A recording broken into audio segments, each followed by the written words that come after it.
loderò nella valle o sulle montagne,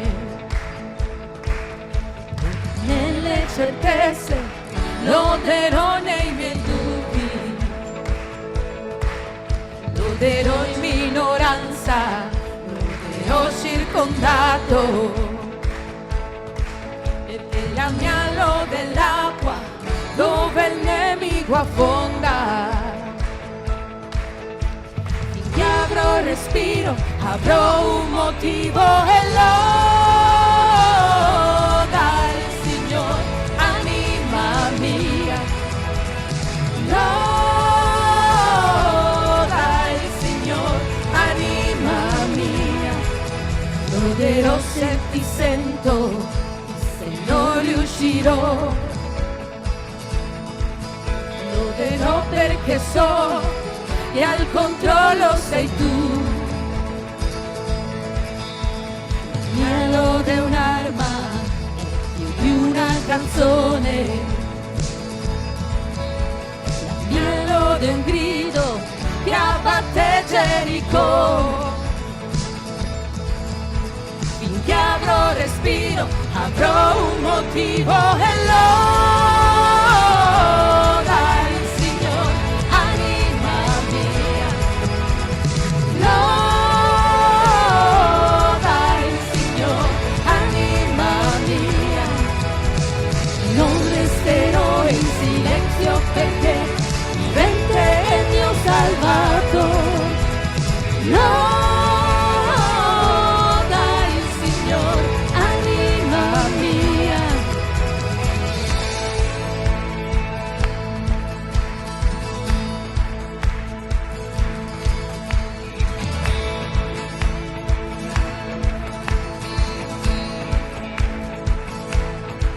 Lodo perché sei sovrano, lodo perché regni, la morte è sconfitto e vinto per me, perché sei fedele, sei la verità e non c'è nessuno più grande di te. Lodo perché sei sovrano, lodo perché regni, la morte è sconfitto e vinto per me, perché sei fedele, sei la verità e non c'è nessuno più grande di te.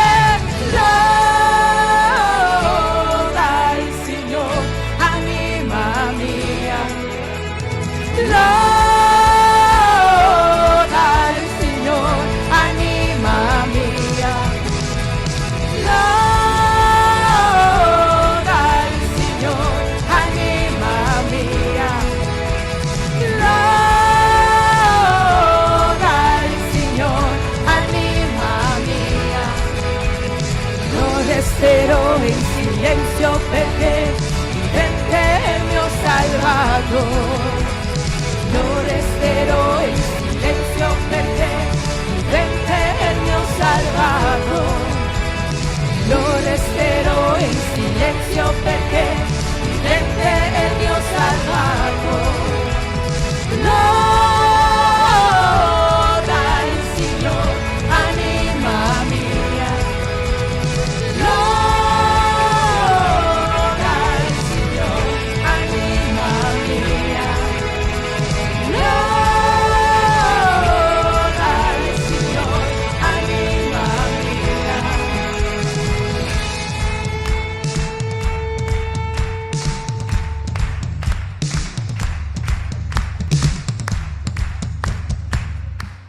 Alleluia. Alleluia. Grazie Signore, grazie Padre. Grazie Signore. Gloria a Dios, santo eres.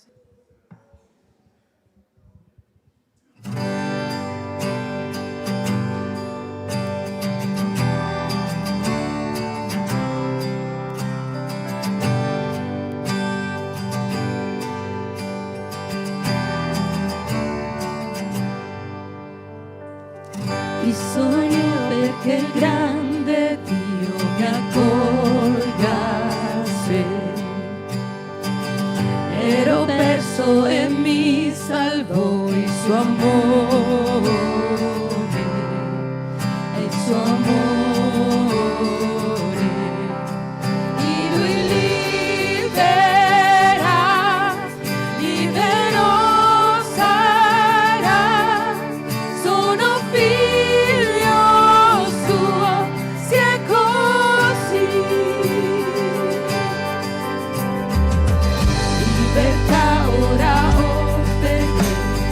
riscatto.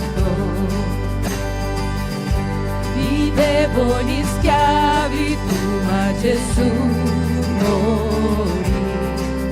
Sì, per me morì, chi lui libera, libero sarà. Sono figlio suo, sì è così. Nella casa sua per me posto c'è. Sono figlio suo, sì è così.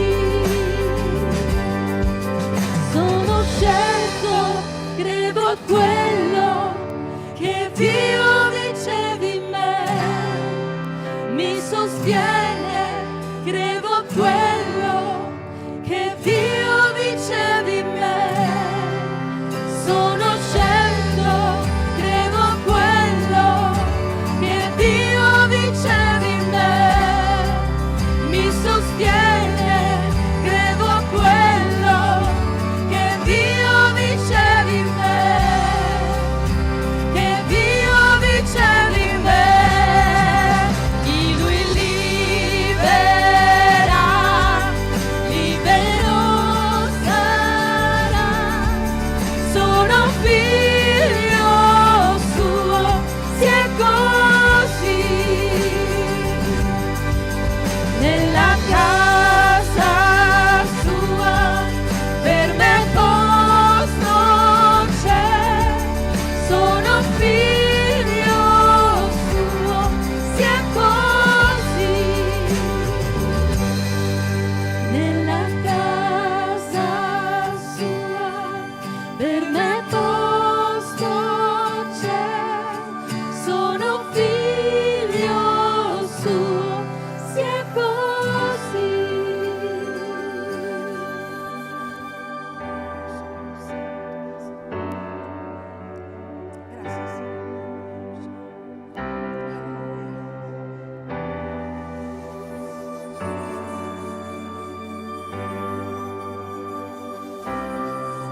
Sono certo, credo a quello che Dio dicevi in me, mi sostiene, credo a quello che Dio dicevi in me.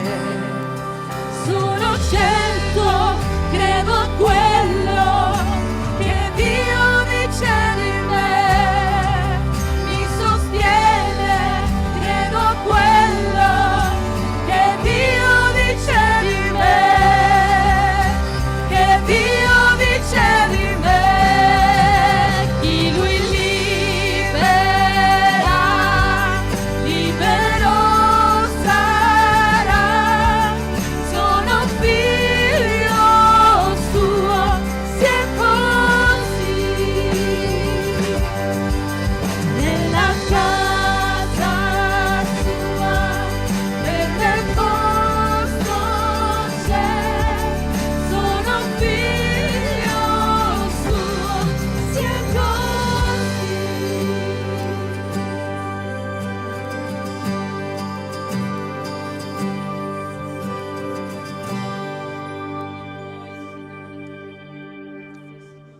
Alleluia.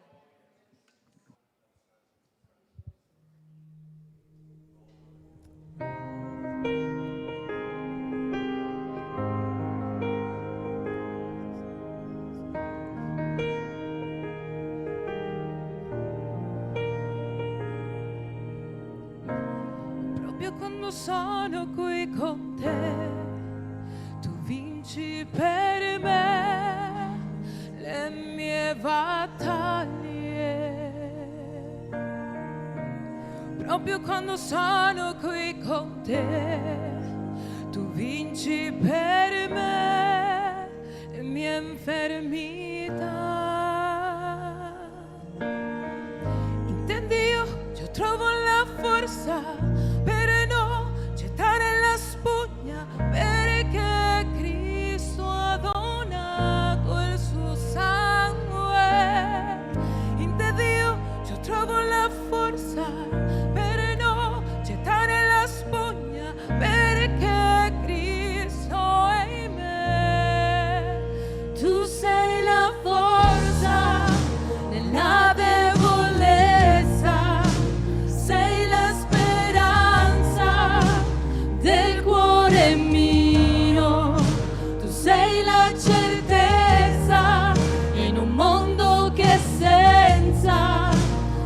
sei mio Dio, non dubito.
Sei grande, sei buono. Alleluia.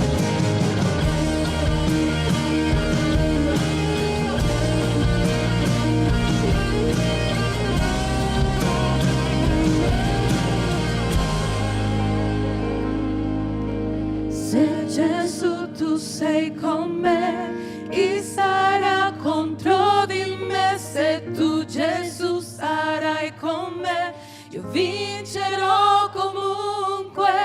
Se Gesù tu sei con me, chi sarà contro di me? Se tu Gesù sarai con me, io vincerò comunque. Se Gesù tu sei con me, chi sarà contro di me? Se tu Gesù sarai con me, io vincerò comunque. Se Gesù tu sei con me, chi sarà contro di me? Se tu Gesù sarai con me, io vincerò comunque. Tu sei la forza nella debolezza, sei la speranza del cuore mio, del cuore mio. Tu sei la forza nella debolezza, sei la speranza del cuore mio. Tu sei la certezza in un mondo che è senza. Tu sei mio Dio, non dubito.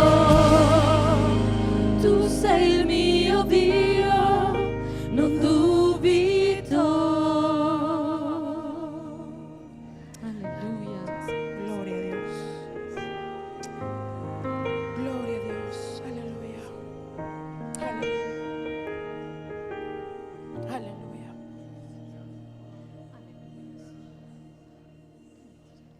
Gracias a Dios.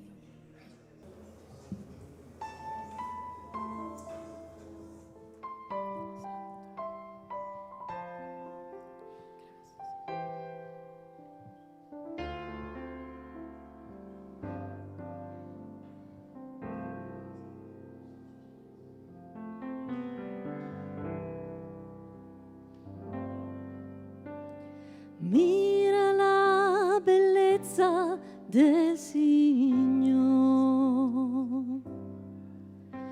le meraviglie della grazia sua. Vieni e vedi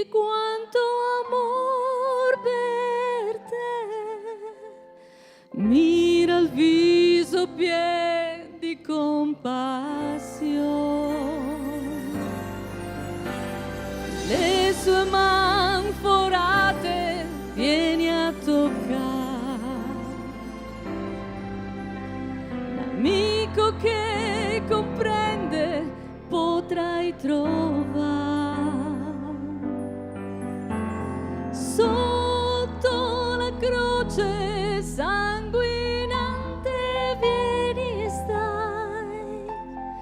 Il suo amore no, non cambia mai. Egli è degno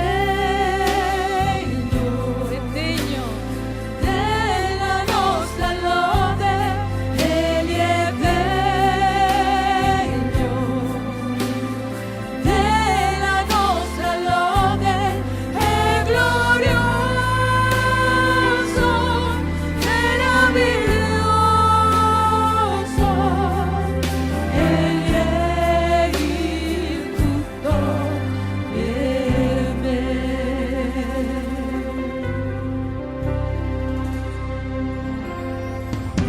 La pietra del sepolcro mossa è,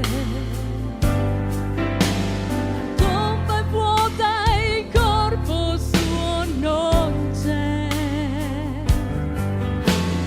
perché cerchi il vivo tra i morti.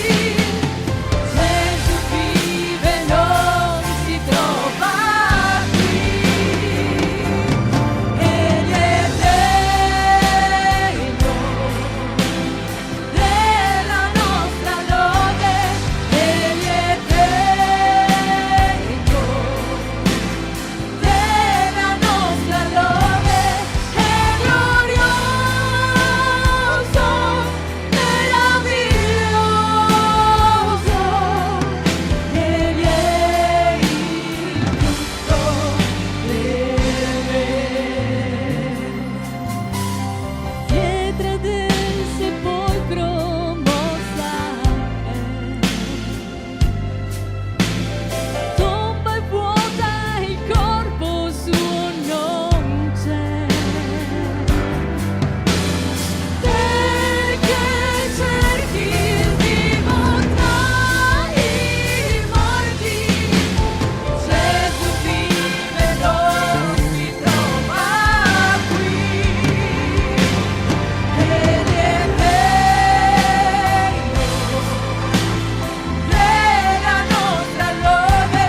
Egli è degno della nostra lode. È glorioso, meraviglioso. Egli è il tutto per me. Egli è degno della nostra lode. Egli è degno della nostra lode. È glorioso, meraviglioso. Egli è il tutto per me. È glorioso, meraviglioso. Egli è il tutto per me. Egli è il tutto per me.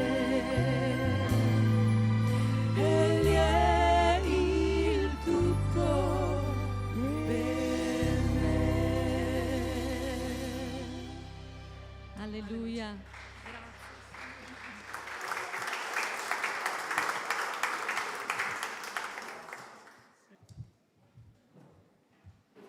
Amen.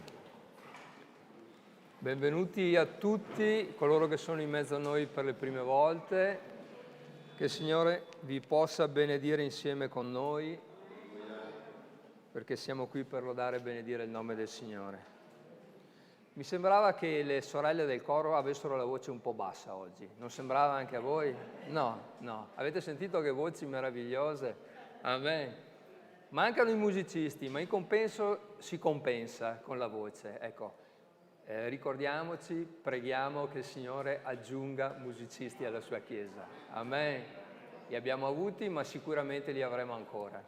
Benvenuti ancora a tutti quanti. Oggi è un giorno particolare, è un giorno di festa. Siamo qui per lodare e benedire il nome del Signore, colui che ci ha salvati, che ci ha riscattati, che ha dato un senso alla nostra vita. Amen.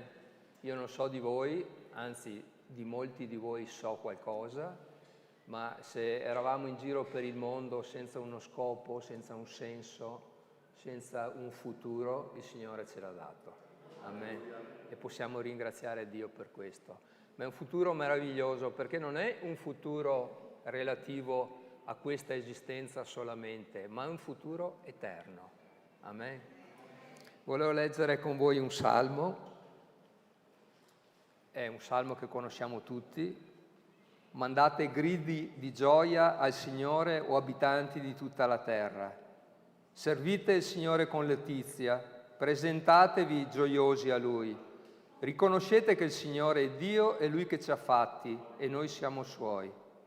Siamo Suo popolo e gregge di cui Egli ha cura. Entrate nelle Sue porte con ringraziamento, nei Suoi cortili con lode. Celebratelo, benedite il suo nome, perché il Signore è buono e la sua benignità e la sua bontà dura in eterno e la sua fedeltà per ogni generazione. Amen. Il Signore è buono, vogliamo ricordarcelo, fratelli. Amen. Ha fatto cose grandi per noi, ha fatto cose grandi per me nella mia vita. Sapete, io a un certo punto ero giovane, però mi chiedevo, ma esiste una verità, ma troverò mai un senso alla mia vita? E mi ricordo, finì le scuole superiori, mi iscrissi all'università, in modo particolare alla facoltà di filosofia, perché volevo sapere qualcosa relativamente alla verità.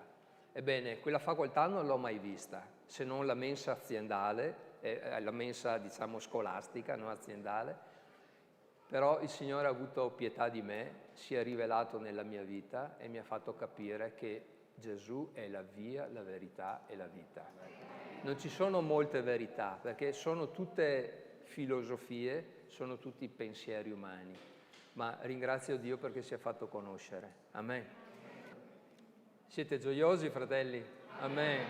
Nonostante le difficoltà che purtroppo ci sono, sappiamo che il Signore vuole che noi abbiamo un cuore gioioso, ripieno di gratitudine, e questo ci dà forza. Fratello, vieni, sentiti a casa. Questo sicuro. Grazie, caro. Bene, cari, ritrovati, 6° appuntamento all'inizio di quest'anno. Posso dire un appuntamento d'amore? Dai, quelli che sono innamorati apprezzano questa frase, no? E voi un po' più anziani cercate di ricordare quando facevate la corte di vostra moglie, è sempre un appuntamento d'amore, no? Io periodicamente mi informo a tutti i mariti questa mattina che si sono svegliati e gli avete detto: ma quanto bella sei, perché la moglie non è un'abitudine, è un dono del Signore. Però mi stacco dal nostro ministero un attimo e andiamo subito a leggere, poi mi spiegherò meglio, Galati capitolo 5, il verso 22, molto famoso, ma ci lavoriamo sopra. Il frutto dello Spirito invece amore, gioia, pace, pazienza, benevolenza, bontà, fedeltà, mansuetudine, autocontrollo. Contro queste cose non c'è legge. Nel corso di questo culto e anche nel corso dei precedenti, permettetemi di gioire del fatto che l'argomento gioia è stato trattato prima di quello che dobbiamo trattare noi, da quello che avete letto, il Salmo 126 e quante altre cose. Giorgio, allora ok, ci fermiamo a lavorare per la 6ª volta non sul Signore ma su di noi, non prendere paura. Per il fatto che la nostra identità è importante, per il fatto che ogni domenica che noi partecipiamo a questo solenne incontro, perché il culto domenicale è un solenne incontro di tutti i servi del Signore, e anche per chi non lo è ancora ma che ascolta la sua parola. Questo incontro solenne permette di poter partire il domani, lunedì, voi lavorate, noi no, io no, Qualcun altro ancora gode questa benedizione? Chiusa la parentesi. C'è sempre un lunedì nella vita del cristiano, vero? Ma al di là di questo, tornare a casa senza, e noi pastori dobbiamo stare molto attenti in questo, grazie allo Spirito Santo. Adesso vi dico una roba che io sapete che vi dichiaro nemici, senza sensi di colpa, ma con la consolazione e la guida dello Spirito Santo. Quando la parola di Dio viene predicata, certo che per noi interpelliamo lo Spirito Santo, ci facciamo guidare dallo Spirito Santo, ma vogliamo anche tornare a casa ancora una volta, scusate, per la 6ª volta, voglio aiutarci a fare un selfie aprendo la parola del Signore. L'abbiamo già aperta. Chi sono io? In effetti, quando poi abbiamo anche delle nostre consulenze, una delle nostre difficoltà, o meglio, uno degli attacchi del nemico per la nostra vita spirituale è toglierci la nostra identità con Lui. E quando ci toglie la nostra identità con Lui, l'identità in Cristo, noi ci rendiamo deboli. E alla faccia di questo 22 del 5 noi non scopriamo più questo meraviglioso dono dello Spirito Santo che si espande in ciò che abbiamo letto, fra cui troviamo la gioia. Ed ecco quindi che una delle armi è quello di poterci portare nella nostra vita avanti senza la gioia. So che quando dico questo, l'ha detto anche prima il fratello, sì, ma tu non sai cosa ho passato, sì, non sai, ma cosa vuoi gioire nella mia situazione? Allora, è evidente che noi dobbiamo cominciare a capire che se sta scritto, e in mezzo a questa parte del frutto dello Spirito Santo c'è la gioia ci appartiene. E vedremo anche come ci appartiene, perché altrimenti se la leghiamo sempre alle nostre vicissitudini terrene, tutti quanti noi diremo, gioia? Anche no. Vuoi che ti racconti? Allora andiamo avanti. Che cosa diceva? Moglie, ti dispiace prendermi gli occhiali? C'ho un'altra documentazione. Ti dico su dove, sì. Scusate. Come diceva Jean-Jacques Rousseau, tutti gli esseri umani vogliono essere felici. Vi scandalizzate? Ma fa parte della nostra natura, del nostro creato, fa parte di ciò che il Signore ci ha fatto conoscere man mano che noi conosciamo Lui. È ovvio che scoppiamo dalla gioia. Ma chi sei tu, Signore? Semplicemente il tuo Salvatore, colui che ha trasvolto la vita, eccetera, eccetera. Grazie. La Fiorenza la porta apposta sempre così per con me, va bene. Ma peraltro, per poter raggiungere una tale condizione di essere gioiosi, bisogna cominciare a capire veramente che cosa si intende per felicità, cosa intendiamo per gioia, perché a un certo punto se uno ti ferma e dice mi dici cos'è la gioia? Calma, un momento, no, uno potrebbe dire che passa per strada, ho vinto alla schedina, si diceva una volta, no Fabio, oppure la gioia sono solo pezzettini di dolce vita, spaccati dalla cultura odierna, come chiavi per la felicità, una cultura che si inventa tante cose per farci divertire, per rilassarci, no? Sicuramente per creare area di comfort, che poi spariscono alla prima prova. Questo accade. Il benessere personale prima di tutto, non è il grido della filosofia di oggi, il benessere personale prima di tutto. La vera felicità, la vera gioia non è qualcosa che si compra al mercato, è vero? Certo. E neppure la si ottiene con grande sforzo. Piuttosto la gioia è richiesta dalla natura stessa dell'uomo, abbiamo detto, è vero. È un suo bisogno, è un suo diritto. Pensate un pochino quando noi incontriamo il Signore, che tristezza, vero? Quel che è vero è che per ogni uomo lo è per la maggior parte dei cristiani. Essa è un dono di Dio. È qualcosa che ci fa scoprire giorno per giorno, passando dalla vecchia vita alla nuova vita. Va cercata con impegno, perché altrimenti saremo sempre gioiosi in funzione di. No, va cercata con impegno e realizzata che come il segreto è in una costante comunione con Lui. Perché, scusate se sono ancora di nuovo monotono, quando Matteo 6,6, che ormai ve l'ho spiegato e ve l'ho dipanato, quando tu entri in quella cameretta, ci entri, me tocca pregare, scusate, poi dopo traduco per i romani, me tocca pregare, me tocca lesa, no, non me tocca niente. In quella stanza io sento che sono santo io, il mio Signore, e quindi divento gioioso, non vado, anche se chiedo il perdono dei miei peccati, con un peso sullo stomaco, sulla mia coscienza. Entro gioioso perché ci siamo soltanto io e Lui, e questa parte è stata infranta, questo muro non c'è più, e io entro con la gioia. La gioia che potrebbe dire magari la figlia di Valentina, Aurora, che gioia vuoi che si dia quando io partorisco un figlio di 1 chilo? Ma in quella stanza, in quella cameretta che noi disertiamo spesso e volentieri, voi no, i cristiani in genere, non hanno capito che lì si realizza piano piano cos'è una gioia interiore, quella che provoca il Signore, non gli eventi. Amen. La ragione della gioia è sicuramente perché Cristo ha pagato al prezzo nostro. La ragione della gioia è perché Cristo ci ha trasformati, ci ha cambiati, il nostro peccato perdonato, scusate se è poco, e questo negli anni sempre il nemico della nostra anima lo appanna, lo sminuzza, ce lo fa dimenticare. Quanto ci ricordiamo, viviamo di ricordi di quella volta scesi nell'acqua battesimale, vuoi tu seguire il Signore, eccetera, eccetera. Poi piano piano le vicissitudini, le prove, qualcosa si appanna. E lì sta vincendo il nemico, no? Lascia che si appannino queste cose, lascia che siano gioiosi mai in fin dei conti, e ci toglie questa essenza che è nostra, è un dono, è parte del frutto dello Spirito Santo, c'è scritto gioia, e allora posso essere, è mio diritto essere gioioso? Sì, amen. E questa è una bellissima risposta a chi ti vuole far vivere una vita negli anni con il Signore un po' appannata, un po' triste, un po' sempre quella.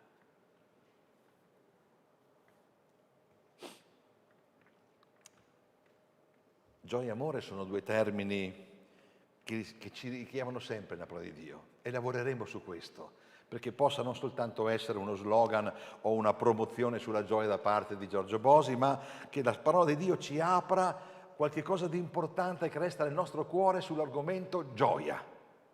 Amen. Lo Spirito Santo produce il frutto dello Spirito e lo divide in 9 parti, 9 caratteristiche, di cui la gioia è importante. Ci sono cose importanti in questi 9 sostantivi, ma questa mattina la gioia è qualche cosa che vogliamo portarci a casa indipendentemente da ciò che tu vivi.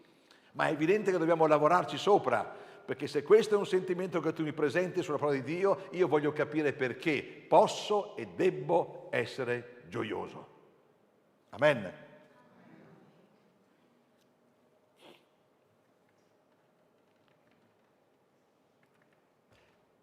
Nel libro degli Atti, che è un libro di fatto, lo possiamo dire per noi che viviamo anche nella collaborazione con Porte Aperte, il libro degli Atti non è un libro degli Atti, punto, i viaggi di Paolo, punto, no, è un libro di continue persecuzioni. È la raccolta di tutte le persecuzioni della Chiesa primitiva. Non sono i viaggi di Paolo, no, è sempre una continua persecuzione. Alla mattina nel nostro briefing con Fiorenza stiamo facendo il libro degli Atti e non c'è verso che quel popolo ebreo ce l'aveva con Paolo e con tutti, e da qualsiasi parte che andavano si ritrovavano davanti, perseguitati. E c'è scritto così al 13-12. I discepoli erano pieni di gioia e di Spirito Santo, nonostante che le difficoltà c'erano ed erano importanti perché la Chiesa cresceva e quindi scatenato tutto il nemico delle nostre anime, erano pieni di gioia. San Paolo scrive che ai Tessalonicesi qualcosa di bello. Avevano accolto la parola con la gioia dello Spirito Santo, anzi anche in mezzo a grande tribolazione. C'è qualcosa di più allora nel nostro cuore, perché se ai Tessalonicesi scrive l'Apostolo Paolo che avevano accolto la parola di Dio con gioia. Finalmente luce nella mia vita, finalmente il buio è cessato, finalmente anche se non è cessata la prova che è presente, ma la gioia che il Signore mi ha dato nell'avere il mio perdonatore dei miei peccati, il mio Signore, questa gioia non me la può togliere nessuno, è la nostra identità in Cristo e noi dobbiamo essere orgogliosi che la nostra identità fa parte anche la gioia di avere un Signore Salvatore che ci ama, che ci cura, che ci porta avanti, che ci fa crescere. Scusate se è poco, al di là del lavoro, la busta paga, le malattie, tutto quello che di terreno ci può essere, noi abbiamo il diritto, la gioia, la scoperta di essere gioiosi in Cristo. Amen. Alleluia. Perché il regno di Dio non è questione di cibo o di bevanda, ma giustizia, pace e gioia nello Spirito Santo. Viviamo una dimensione diversa, anche se terrena, viviamo una dimensione soprannaturale, viviamo una dimensione dove noi possiamo approfondire il fatto che non è soltanto mangiamo, beviamo, le buste paga, le bollette, quest'altro, ma il Dio consiste non in cibo e in bevanda, ma giustizia, pace e gioia nello Spirito Santo. La gioia per chi crede è il respiro stesso del cristiano, che si esprime in questa maniera. Si parlava ieri con i cari Fabio e Valentina, dono del Signore per l'aspetto amicale, che credo sia, correggetemi, magari voi siete più culturisti di noi si dice, no? No. Che Francesco d'Assisi diceva a proposito dell'evangelizzare. A proposito dell'evangelizzare, se proprio, usate le parole. Quante volte voi evangelizzando nella piena guida del Signore, nell'essere propositivi nel Vangelo, scoprono che lo state facendo con gioia, non appesantiti del fatto che a casa c'hai un malato, eccetera, e questo qui deve sentirsi... No, c'è qualche cosa nell'evangelizzare in questa maniera, cioè la gioia di aver incontrato il Signore, la gioia di aver incontrato un amico, adesso te lo presento, guarda c'è scritto qui le sue caratteristiche, è diventata contagiosa, diventa qualche cosa, cioè il Signore mi ha salvato, deve salvare anche te, sulla croce ha pagato per i tuoi... Avete visto così? Oppure l'entusiasmo, la gioia di aver vissuto ogni giorno in quella cameretta, uscire da quella cameretta ancora gioiosi e trovare la persona che ha bisogno della sua parola e la trasmetti con gioia. Cambia tutto, amen? Cambia tutto. Sperimentate questo fatto di evangelizzare, di parlare del Signore con gioia. La gioia che vi appartiene, la gioia che nonostante tutto quello che vivete sulla terra, la gioia è quella che il Signore mi ha dato, è frutto dello Spirito e quindi ti trasferisco qualcosa che ti fa pensare, ma perché questo qui con le prove che ha, con la vita che ha, mi trasferisce un annuncio evangelico, possiamo dire, con gioia. Sapete che tocca i cuori? Avete visto, no? Il Signore mi ha salvato, quando poi da pastore, no, alle volte no. Vuoi dare la tua testimonianza? Sì, il Signore mi ha salvato nel 13 di gennaio del 1998 e mi ha lavato dal fango del peccato, eccetera. Non è per criticare, ma non trasferiamo gioia di un incontro particolare nel Signore. E questa gioia ci deve rimanere, amen? Un cristiano che è gioioso nel cuore è un buon cristiano, ma solo una persona oscura, rattristata, non fa trasparire serenità. E il frutto dello Spirito Santo dov'è nella tua vita? La gioia non è il prodotto di circostanze favorevoli della nostra vita. Chiariamocela subito, se no difficilmente, con tutte le prove, difficilmente il libro degli Atti si parla di gioia, difficilmente il Salmo 126 si parla di gioia e questo sostantivo nel 126 si ripete. E allora che cosa succede? Tutto questo è parte della nostra vita? Esaminiamo quindi la parola. Se vogliamo essere discepoli suoi, senza se e senza ma, questo aspetto deve essere preso in considerazione. La gioia, punto 1, della intimità con Lui. Poiché tu mi hai rallegrato con le tue meraviglie, o Signore, io canto di gioia per le opere delle tue mani, non per le nostre, ma per ciò che stai facendo nella mia vita, cosa stai costruendo tu nella mia vita. Ed è un dialogo questo, una domanda con questa, che non puoi farlo in macchina. Un fratello, uno dei tanti mariti che li seguiamo perché il nostro ministero è questo, no? Dice, ma io prego in macchina. Questo fratello non guida a Marostica, guida a Roma la mattina. Bravissimo, pregare in macchina a Roma quando guidi è qualcosa di grande. O finisci con il Signore subito, o la macchina è bottata continuamente, oppure io ho rispettato la sua dichiarazione, ma c'è molto di più in quella stanza dove la gioia mi appartiene e se non mi appartiene la cerco, perché tu sei mio amore, tu devi diventare la mia relazione d'amore. E dice, ma c'ha 54 anni di vita, dai, ormai, di vita spirituale, di nuova nascita. No, non è vero!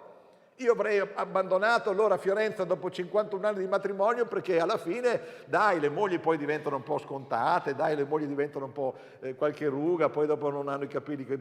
No, non è vero! Perché il dono di Dio o il frutto dello Spirito Santo della gioia appartiene a mia moglie come un dono dove io sono ancora entusiasta e gioioso di Fiorenza, come il primo giorno, no? E faccio ancora, prendete appunti, la corte a Fiorenza. E se intervistiamo le donne qui presenti e gli domandiamo se ancora fossero oggetto da parte dei mariti di essere corteggiate, come sorridete, avete visto? Eccola lì. Ma perché è la natura della gioia, no? Un uomo che ti cerca, il tuo uomo che ti cerca, il tuo dono che ti cerca, che ti fa la corte e quant'altro. La gioia dell'intimità con Lui. Esultate, Salmo 105, per il suo santo nome. Gioisca il cuore di quanti cercano il Signore. Vedete che siamo distanti dalle cose materiali. Ti sto cercando, Signore, dall'alba, dice Davide in un altro salmo, dall'alba ti cerco in terra arida. E la terra arida c'è, dai, diciamocela tutta, i problemi, le difficoltà, è terra arida, ma in quella stanza io mi rendo gioioso perché tu versi l'acqua nella mia terra arida. Mi dai un sentimento di gioia perché tu sei l'unico. Io esco da quella stanza che i problemi non sono cambiati, sono cambiato io, sono più gioioso, ho realizzato la mia identità in Cristo e quell'altro non me la può portare via, mi appartiene per eredità. Amen. Che gioia.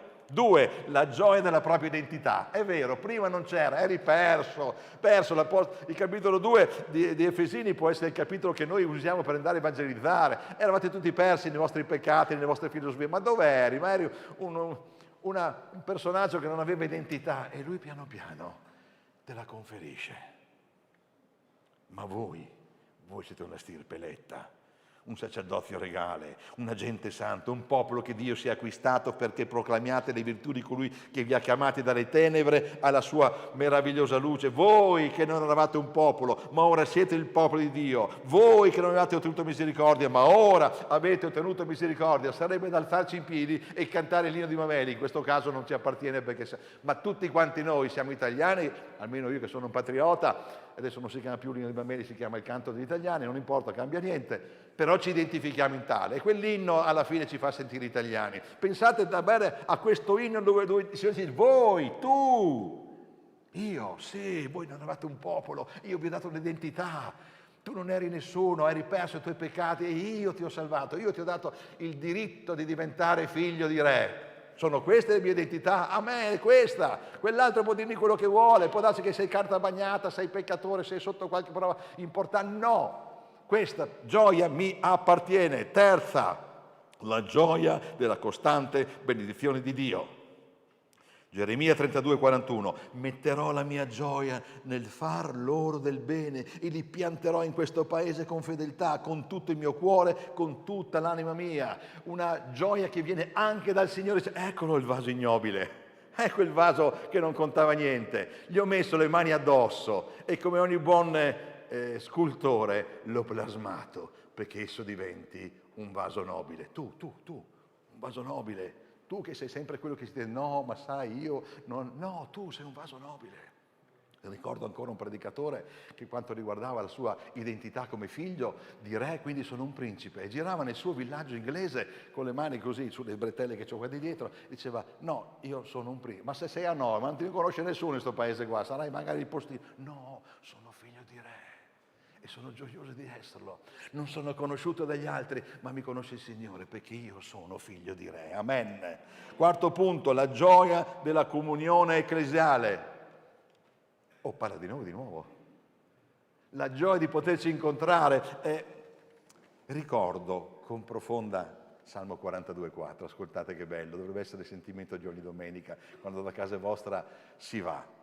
Raccordo con profonda commozione il tempo in cui camminavo con la folla verso la casa di Dio. E allora in macchina si litiga perché i figli ci hanno fatto arrivare in ritardo, la moglie ci ha impiegato un sacco a vestirsi, a truccarsi, eccetera, per cui siamo già in ritardo. E in macchina al santo culto succedono temporali incredibili. A voi non succede, lo so, però è così. No, la folla verso la casa di Dio tra i canti di gioia. Wow! Allora tutta la famiglia sa che in questo momento noi andiamo ad essere benedetti e quindi gioiamo, cantiamo, perché di lode in una moltitudine in festa. Sì, festeggiamo, ma cosa vuoi festeggiare? Festeggiamo perché la gioia del Signore creata nel nostro cuore, possiamo celebrare il Signore e festeggiare insieme ogni domenica, ogni incontro, perché l'incontro della sua Chiesa è un incontro solenne. E tale è reso prezioso da che cosa? Dalla tua presenza costante.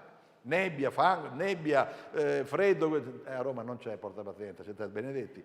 Però, ed è questa la nostra preziosità. La Chiesa rimanostica non va avanti senza di te. Il passo principale che un pastore può amare è Efesini 4,16. In virtù si cresce della propria crescita, dello sviluppo delle proprie tue forze spirituali. E se manca qualcosa, ci si guarda intorno, ma quel pezzo di vita fantastico, quella nuova vita della sorella tal dei tali, perché non c'è? Ma non per creare colpa o critica, perché rendi preziosa la tua Chiesa, la tua presenza. Ma no, ma io sono... No, è così. Cerchiamo di svergognare colui il quale si racconta sempre delle bugie e alle volte ci crediamo. No, non è così. E ogni giorno, Atti 2,46, andavano insidui e concordi al Tempio, si sta creando la Chiesa, è un momento particolare, Atti 2, rompevano il pane nelle case, prendevano il loro cibo insieme con gioia e semplicità di cuore. Di nuovo un'atmosfera dove la gioia era presente, era palpabile. E questi, da un momento all'altro, potevano avere l'irruzione di qualche centuria romana che diceva 1, 2, 3, tutti in galera. No, questa è l'area in cui viveva quella Chiesa. Prima Tessalonicesi 4,18, consolatevi a vicenda, dunque gli uni e gli altri con queste parole, siate sempre gioiosi, ma è una provocazione, siate sempre gioiosi, sì, perché la mia gioia non è in funzione della mia vita terrena e il nemico della mia anima non potrò farci niente, non me la potrà togliere. È una bella risposta, sapete, al nemico che è sempre pronto a le dire, guarda, hai visto tu che fai quello che testimoni, hai visto tu quello... No, è mia, tu non hai parte alcuna. Diciamolo al nemico della nostra anima, nelle nostre tribolazioni, nelle nostre difficoltà, nelle nostre fragilità, tu non hai parte alcuna nella mia vita, perché è il Signore che ha la parte totale della mia vita. Diciamocelo, dichiariamolo, perché la vittoria di Cristo nelle tentazioni è sempre stata quella e la risposta è stata sempre quella. Polemiche con Satana, saggezza del figlio di Dio, no, sta scritto. E se sta scritto che io sono un figlio di Dio gioioso, è una parte del frutto del mio spirito, io voglio essere gioioso perché mi appartiene, in una costante comunione con il Signore. Amen? La gioia della celebrazione. Così tutto il popolo, in Prima Cronache, portò l'arca del patto del Signore, con grida di gioia, a suoni di corni, di trombe, di cembali, di saltero ed arpe. Di nuovo ancora un momento solenne, l'arca era un momento particolare, era l'identità del popolo giudeo e andava avanti, si trasferiva e fra quello di fatiche, e fra quanto possiamo la cronaca raccontano, c'era la gioia di poter avere un'identità. E questo passaggio in cronaca è molto importante. Sesto punto, la gioia nel testimoniare, Salmo 107. Offrano sacrifici di lode e raccontino le sue opere con gioia. Quelli che seminano con lacrime mieteranno canti di gioia. Se ne vanno piangendo colui che porta il seme da spargere, ma tornerà con canti di gioia quando porterà i suoi covoni. A una certa età ci si commuove. Voi non lo capite, ma io sì. La figlia del pastore Borelli, quello che è successo al mio mentore, il pastore Carlo Supertino, lo so, parlo di cose giurassiche che gli altri non possono capire, ma seguitemi. È una figlia molto intelligente, figlia di pastore. Figli di pastore si convertono tutti, giusto? È scontato, figlia di pastore, anche no. Una figlia dotata di una dote particolare sullo studio e dice, papà, se mi dimostri matematicamente che Dio esiste, io ci sto. Questa figlia, me la faccio breve, va a insegnare in una scuola secondaria, si chiama la Sorbona a Parigi. Caspita ragazzi, e questa figlia si perde, no? Si perde perché non accetta il Signore, si perde tutto quello che era un nostro scout, era una bambina presa in braccio da noi, tutte le scuole domenicali, no, basta, chiusa, si mette con un personaggio, un postino, no, uno che lavora per il Fondo Mondiale della Fondo Monetario Internazionale, però si è distante. Va a abitare a Washington, papà, mamma, ciao, ciao Signore, ciao tutto. Passano i decenni, qualcuno di voi sa cosa vuol dire un figlio inconvertito? Settimana scorsa a un funerale incontro i loro genitori, perché ci vediamo in questo momento, ultimamente con i funerali, vabbè le vite sono così, e vengo a sapere che Sara si è convertita. Ma quanti anni sono passati? Sara si è convertita, anzi tornerà in Italia perché l'America sta diventando sempre più invivibile e la cosa più grande è che il suo convivente ascoltava il Signore, cercava preghiere quando lui girava tutto il mondo per il Fondo Monetario Internazionale e quando era in difficoltà telefonava a casa al papà di Sara e gli chiedeva, puoi pregare per me? Si sposeranno, torneranno in Italia, ma io sono devastato da questa notizia. Quanta gioia! Una figlia persa e il suo compagno che si converte e torna in Italia, avrà, ecco l'età di Giulio, ce n'ha 48. Quanti anni sono passati nelle tenebre? No, la gioia di capire ancora una volta che è stata comunque evangelizzata, gli hanno parlato del Signore, è passato del tempo, non ha importanza, tu stai zitto, dice il Signore, sono i miei schemi, non i tuoi che funzionano, e i miei schemi che Sara si è convertita, inspiegabilmente, senza la dimostrazione matematica che esiste, ma si è convertita. E addirittura anche questo compagno, questa vita vissuta magari nel peccato, no, tutto è finito. C'è la gioia anche nell'aver evangelizzato. Amen? La gioia del pregare. E sempre, non in mia preghiera per tutti voi, prego, dice l'Apostolo Paolo. No, ci aggiunge, prego con gioia. Ancora una volta, il fatto che noi pieghiamo le nostre ginocchia, ci sentiamo le spalle appesantite. Questa figlia che non si converte, questa situazione che non riusciamo a cambiare, e andiamo davanti al Signore davvero alle volte che siamo appesantiti, dai, è vero, eccetera. Ma perché mi stai dicendo, Paolo, io prego per tutti voi con gioia? Prova tu a pregare per la Chiesa di Corinto, se sei capace, conoscendo la storia della Chiesa di Corinto. Prova a pregare, prego con gioia perché ho la fede che le cose cambiano, anche dopo 10-20 anni le cose cambiano, e quindi la mia proposta al Signore, la mia richiesta va fatta con gioia, altrimenti tu, oh Signore, sai cosa facciamo? Ti archivio perché sei potente, mentre io sto cercando un Dio onnipotente, dove ti dice sta fermo, le cose le faccio io. Alleluia! E quindi ecco la preghiera con gioia, la gioia punto 9 della vera umiltà. Luca 10:20, tuttavia non vi rallegrate perché gli spiriti vi sono sottoposti, e qui ci stende, ma rallegrati perché i vostri cuori sono scritti nei cieli. E ancora una volta vedete che viene fuori la nostra identità, ci rallegriamo non per le cose terrene, non per le circostanze, ma perché il mio nome è scritto nel libro della vita, alleluia. E allora vado avanti dicendo sì, tutto quello che intorno a me è ancora sofferenza, difficoltà, ma noi ci rallegriamo perché la nostra identità è perché il nostro nome è scritto nel libro della vita. E quando ci sarà l'appello ci sarà scritto Giorgio Bosi presente, e il Signore ci dirà vieni, servo mio, a godere per l'eternità. Quanta gioia in tutto questo lavoro nella nostra anima. Amen? Rallegratevi, dice prima Pietro, in quanto partecipate alle sofferenze di Cristo. Attenzione! Quindi siamo un compagno delle sofferenze di Cristo, non siamo sostituti, ma siamo compagni, perché anche al momento della rivelazione della sua gloria possiate rallegrarvi ed esultare. Avete presente gli stadi? Negli stadi si esulta, giusto? Perché noi non esultiamo nelle chiese quando ci troviamo? È tanta roba esultare, no? La gioia, cioè sono contento, va bene, pace pace. No, esultiamo perché la nostra identità in Cristo è qualcosa di importante. In 2 Corinzi, perché nelle molte tribolazioni in cui voi vi trovate, la gioia incontenibile e la loro estrema povertà hanno sovrabbondato nelle ricchezze della loro generosità. Il contesto parla di una colletta per la Chiesa di Gerusalemme, perché in effetti era in grande bisogno. E questi offrono con gioia. Con gioia investiamo le nostre risorse economiche? Con gioia abbiamo un progetto di investimento nel Signore? Oppure mettiamo l'offerta nella cassetta? Sarà un po' triste, che dite? Oppure per noi è stata una cosa gioiosa da sposini cominciare a pensare che il nostro denaro è un investimento non in fondi obbligazionari, senza condannare i fondi obbligazionari, ma investire nel Signore.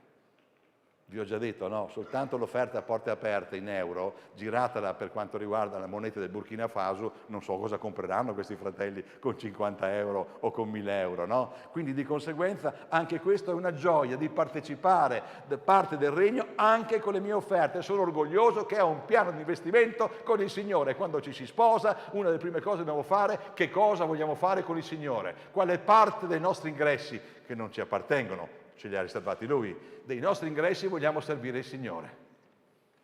Ed è importante, ci rende gioiosi. Un altro punto, la gioia della sua provvidenza. Non siate dunque in ansietà solleciti da domani, perché il domani si prenderà cura per conto suo. Basta ciascun giorno il suo affanno. Alleluia. C'è un passaggio, eccolo qua, perché a noi sta tanto caro e ve l'ho anche detto che ce lo siamo scritti sul frigorifero della nostra vita da coppiette. Ascoltate, 1 Timoteo 6,6. La pietà con animo contento del proprio stato è un grande guadagno. Infatti non abbiamo portato nulla nel mondo e neppure possiamo portar via nulla, ma avendo di che nutrirci e di che coprirci ci basterà. No, avendo di che coprirci e di che nutrirci saremo di questo contenti. Alleluia. E mi sembra che in questa società abbiamo più di che nutrirci e vestirci, che dite? Saremo contenti, gioiosi di quello che ci dà, ci appartiene ed è qualche cosa. In altre parole, non lasciatevi abbattere dalle vostre prove, ma siate contenti di quello che avete. La gioia di essere curati. Infatti noi non abbiamo un sommo sacerdote che non possa simpatizzare con noi le nostre debolezze. ma con piena fiducia accostiamoci al trono della grazia per ottenere misericordia e trovare grazia ad essere soccorsi al momento opportuno. Io sono gioioso che il mio Signore mi soccorre, mi sostiene anche nei miei problemi. La gioia che si ricava in questo senso è che io sono sostenuto, sono accompagnato, sono compreso dal mio Dio. Lui stesso, Gesù, ha patito al posto mio, ha patito anche le sue sofferenze, comprende con empatia la mia situazione e io sono gioioso perché a Lui rivolgo questo pacchetto, le mie difficoltà. Vabbè, è autoreferenziale, ma è Bibbia, Ebreo 13,17. Ubbidite ai vostri conduttori e sottomettetevi a loro, parolacce un po' durette, ubbidite e sottomettetevi, perché si vegliano per vostre anime, come chi deve renderne conto, affinché facciano questo con gioia. Lo so che non potete capirlo, perché non siete pastori, e non sospirando, perché ciò non vi servirebbe alcuna utilità. La gioia di servirvi è anche in funzione del fatto del vostro comportamento, del vostro amore, del vostro rispetto, sì, della vostra obbedienza, perché il gregge non appartiene al pastore Gianni Palma, appartiene al Signore, ma il suo ministero, la sua presenza così, è quella che dice: che bello, sto servendo i miei fratelli come tu, Signore, mi hai detto, con gioia. Si dovrebbe aprire i libri su questo, no? Alle volte la gioia di un pastore arriva aggravato da 1000 cose, da 1000 comportamenti sbagliati, da ribellioni, di quanto altro può succedere. E allora, Signore, impara invece a rendere gioioso il Signore nel suo servizio pesante come quello di un ministero pastorale, dicendo: sì, voglio ubbidirti, voglio sottomettermi, perché tu non sei il manipolatore della mia anima, ma sei colui che mi sostiene, mi aiuta, mi incoraggia, mi fa crescere. Questo è il ministero pastorale. Vedete la gioia come si esprime? Il Signore mio pastore, nulla mi può mancare, egli ristora l'anima, mi conduce per sentieri di giustizia. Tutto questo è gioia, perché il mio pastore, Gianni è il terreno, il Signore è quello celeste, ma mi appartiene sapendo che Egli cura tutta la mia aspetta. Il Salmo 23 lo sappiamo cos'è. E poi la gioia di lavorare insieme per il regno. Infine siate tutti concordi, attenzione, parla di noi, concordi, compassionevoli, pieni di amore fraterno, misericordiosi e umili. La gioia di questi sentimenti ci può appartenere? Io mi dissocio. Ma qui c'è scritto concordi, ma io vorrei arrivare al pulpito perché il pulpito mi rende più... no, c'è scritto umili. E allora compassionevoli. Ma quel fratello lì è un peccatore, ma quel fratello lì è un carnale. Compassionevoli. Quante volte avete sentito predicare sulla misericordia?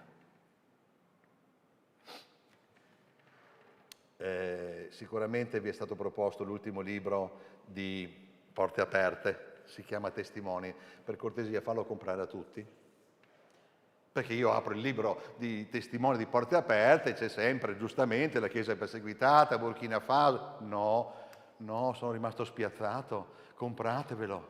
La Chiesa perseguitata al servizio della Chiesa di Marostica. Ma cosa stai dicendo? Provate. Ci sono 7, 8, 9 sentimenti, di cui quello della misericordia. Provate a leggere, provate a edificarvi con questo libro che è diverso dagli altri. Mi ha colpito. Quante volte Cristo ha avuto misericordia di noi?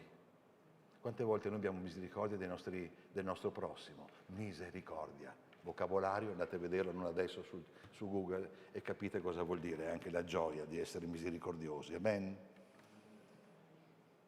Se dunque vi è qualche consolazione in Cristo, se vi è qualche conforto d'amore, Filippesi 2,1, se vi è qualche comunione di spirito, se vi è qualche tenerezza di affetto e qualche compassione, rendete perfetta la mia persona. No, rendete perfetta la mia gioia. Qui c'è il pastore Paolo che grida davanti ai Filippesi per dire questo. Amen, fratelli.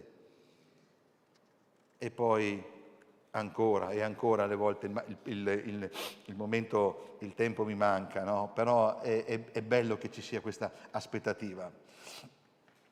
Infatti voi simpatizzaste con i carcerati, Ebrei 10,34, accettaste con gioia la ruberia dei vostri beni, sapendo di possedere una ricchezza migliore e duratura. Rallegratevi e giubilate perché il vostro premio è grande nei cieli. Questo aspetto ci deve appartenere costantemente, continuamente, e se poi la gioia non c'è, lo sconforto, la depressione, la malattia, la risposta è in Prima Pietro. Spero che tutti quanti voi l'abbiate sperimentata nel capire cosa vuol dire la gioia. Gettando su di Lui ogni vostra preoccupazione perché Egli ha cura di voi. Mi piace questo verbo.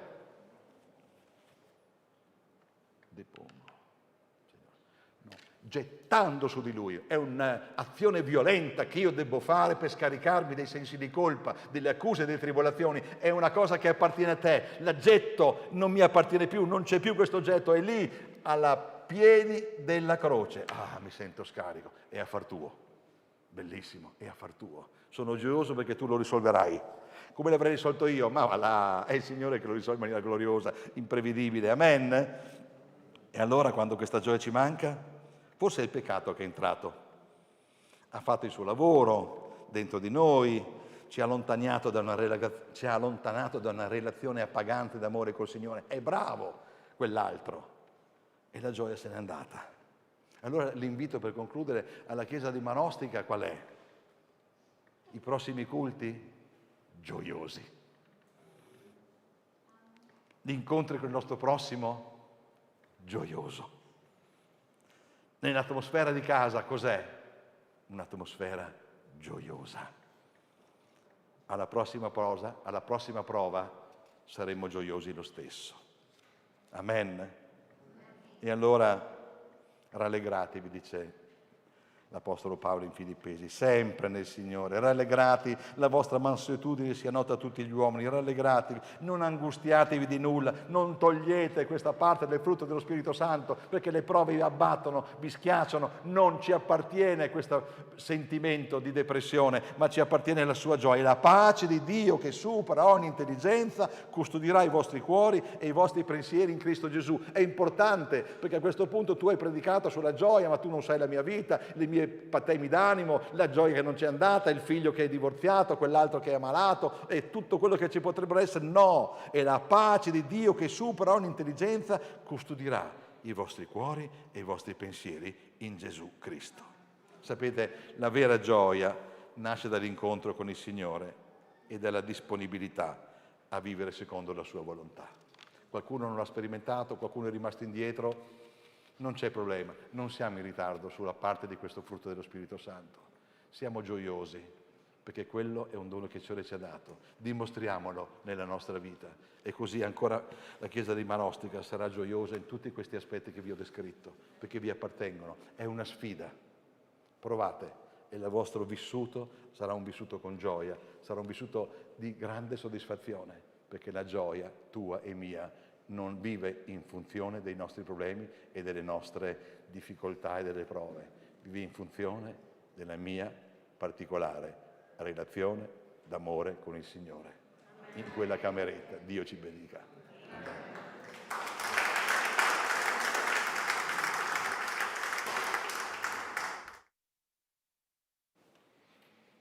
Alleluia. Grazie fratello Giorgio. Vogliamo far tesoro di questa benedetta gioia. Quando siamo nelle difficoltà, nei problemi, ricordiamoci il Signore ha fatto delle promesse per la vita di ciascuno di noi. Magari la gioia non è quell'immagine bucolica che vediamo dietro. Ecco, tra l'altro la guardavo ogni tanto, adesso spariva, entrava, spariva. Mi sembrava addirittura di vedere il fratello Vittorio Fiorese, tipo il nonno che c'è, vedete là? Capelli un po' più corti, ma il fratello Vittorio Fiorese. No, la gioia non è la famiglia, diciamo, del mulino Barilla, no? Quella cosa lì. No? La gioia è qualcosa che abbiamo nel profondo del cuore, che ci dà il Signore. Se vi ricordate gli ultimi versetti che ha citato il fratello Paolo nel carcere Mamertino, in un buco sottoterra, continuava a dire e a ripetere, rallegratevi.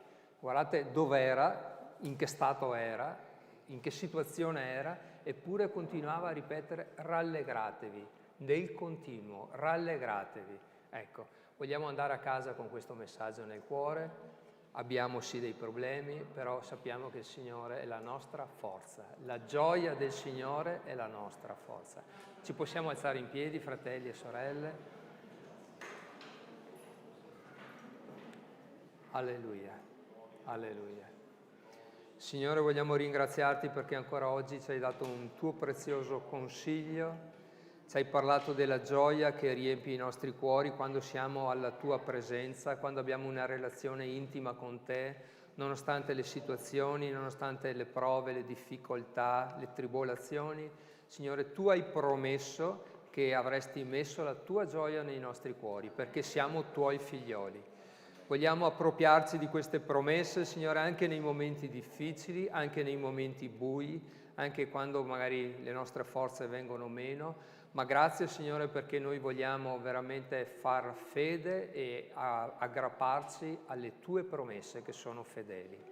Signore, ti ringraziamo ancora per il fratello che ci ha portato questo pensiero, ti chiediamo di benedirlo ancora nel suo ministero, in modo particolare nel sostegno e nell'aiuto che lui dà insieme alla moglie alle coppie in difficoltà, Signore.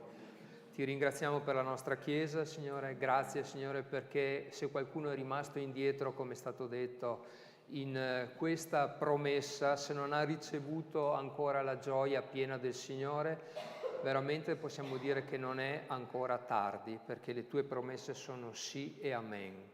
Ti ringraziamo, Signore, ancora, ti chiediamo di accompagnarci alle nostre case, di benedire le nostre famiglie, benedire gli ammalati del tuo popolo, benedire la Chiesa perseguitata e, Signore, ti chiediamo ancora, rimani con noi, con la tua gioia nei nostri cuori, nel nome di Gesù. Amen. Amen. Buona domenica a tutti.